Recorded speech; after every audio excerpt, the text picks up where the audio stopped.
Hello guys, this is my special day, my birthday. Thank you Lord for another 1 year of my life. So may pa-surprise cake si Sisi, unexpected, simple party in the training center. Salamat kay Dudi, kay Anabik, kay Sak, and then kay Jubilin, Nasrul, and John, and also Miss D, ang aming boss. So, unexpected na yan, may konting salo-salo. So, of course, kinantahan nila ako ng happy birthday bago kumain. So, my wish come true. At least kahit paano.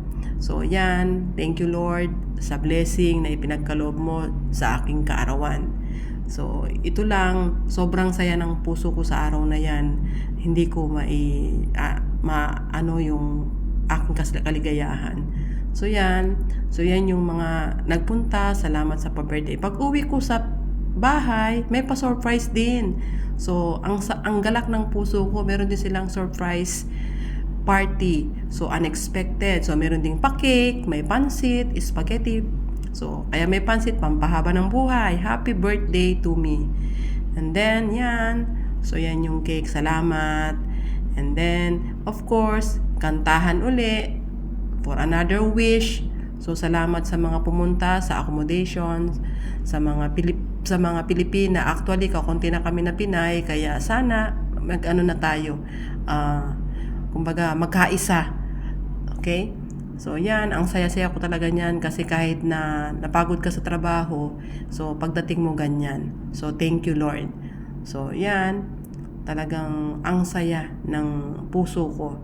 So, yan yung mga, yan, si Ni, si Ate Weng, yan, sila pa rin, si Mirasol, si Ate Adeline.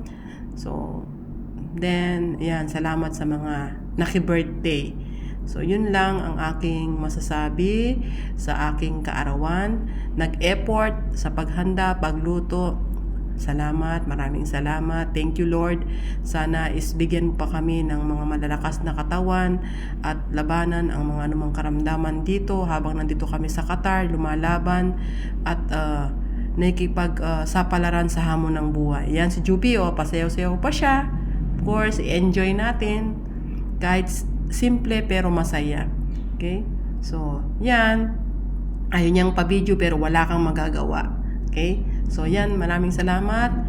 Lord, ang wish ko lang sana is bigyan mo pa kami ng mga lakas ng katawan at sana is habang nandito is makakaisa. Happy birthday to me.